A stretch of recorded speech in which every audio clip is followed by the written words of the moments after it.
The question is, what kind of questions did Ainsley ask in the spin room yesterday? Was it 8-to-1, hard and easy? How do we possibly find this out, Ainsley?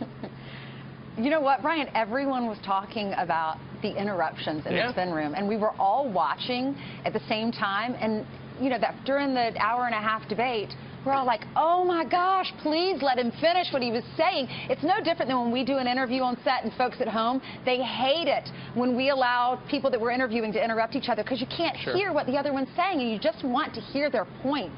And, you know, you owe that to each of these candidates.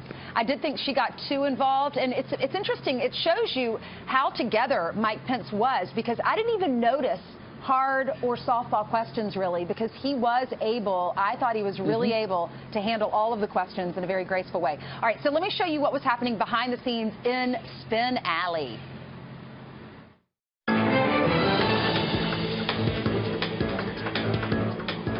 So this is called Spin Alley. This is where journalists from all over the world come to watch the debate. We're waiting on political experts to come out here and interview with us. We're standing next to Sean Hannity. So what did you think of the debate?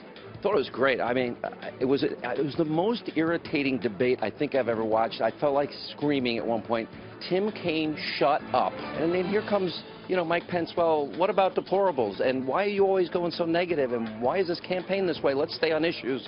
And I think on substance, he won hands down. Who's behind me, Sean Hannity? That would be Eric Trump, right behind Eric Trump. Hi, Eric. I thought he did an amazing job. I'm so proud of him. And honestly, it's why my father picked him. I mean, he was poised out there. He was composed. He was amazing. He's incredibly articulate. He was calming in so many ways, but he also led with tremendous strength. The interruptions, what do you think about that? I found them a little annoying, quite frankly, sitting up front. I mean, I thought it was a little rude. Critics are saying that Tim Kaine interrupted too much. Well, look, I think he had some points he wanted to make, and he wasn't going to let falsehoods just lay on the table. So when he thought there was something that was worth correcting or there was something that was worth interjecting, he did it. And he did it aggressively. Kellyanne, what'd you think? An amazing night for Governor Mike Pence. He was able to stick to policy. He is very affable, very genial.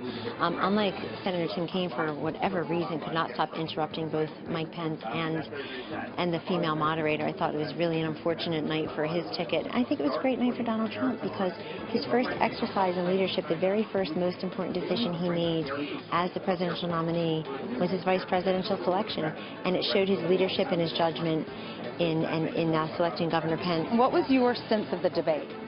Well, I thought that the job of a number two in these vice presidential debates is to do two things. Number one, defend your candidate, make the case on behalf of your running mate.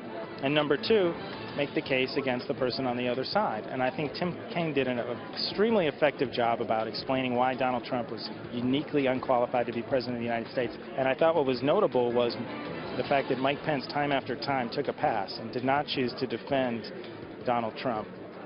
I Spy Tucker Carlson. Tell us what you thought. You know, I've always liked Tim Kaine. I didn't think he did himself any favors. I thought he was playing a role that didn't fit him. Didn't you?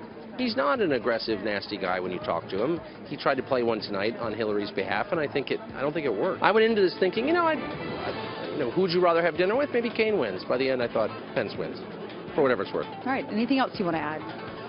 Who's your favorite anchor on Fox and Friends?